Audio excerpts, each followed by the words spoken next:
किसी भी काम की शुरुआत किए बिना अपने मन में केवल सफलता के विचार रखना और अपनी सफलता को पाने के लिए थोड़ा भी एफर्ट ना लगाना, अपने मन में केवल सफलता को प्राप्त करने के विचार पैदा करते रहना और अपने मन के विचारों को सच्चाई मानकर जीना।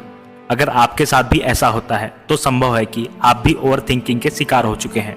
ओवर थिंकिंग के कारण आपकी रुचि सफलता पाने में नहीं बल्कि सफलता का विचार करते रहने में हो जाती है। आपको सफलता के विचार से ही संतुष्टि प्राप्त होने लगती है।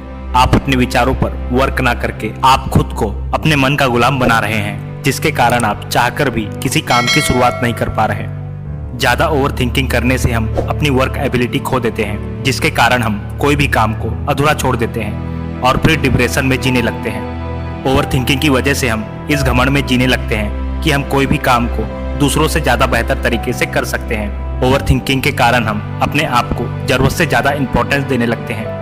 अपने आप को इम्पोर्टेंस देना और किसी भी काम को दूसरों से ज्यादा बेहतर तरीके से करने की सोचना एक गुड हैबिट हो सकती है, लेकिन केवल सफलता को अपने विचारों तक ही सीमित रखना और अपने विचारों पर काम ना करना, इन्हीं कारणों के वजह से हमें ओवर थिंकिंग घेर लेती है।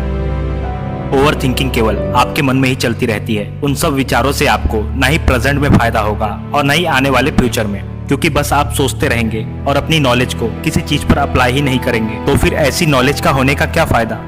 ओवर थिंकिंग को खत्म करने के लिए केवल उतना ही सोचिए जितना सोचना आपके लिए इम्पोर्टेंट हो। फालतू के विचारों से अपने मन को खाली कर दें और कोशिश करें कि आप जितना सोच रहे हैं उन सभी विचारों को रियलिटी में बदल सकें, जिसके कारण आपकी वर्क एबिलिटी बढ़ सके।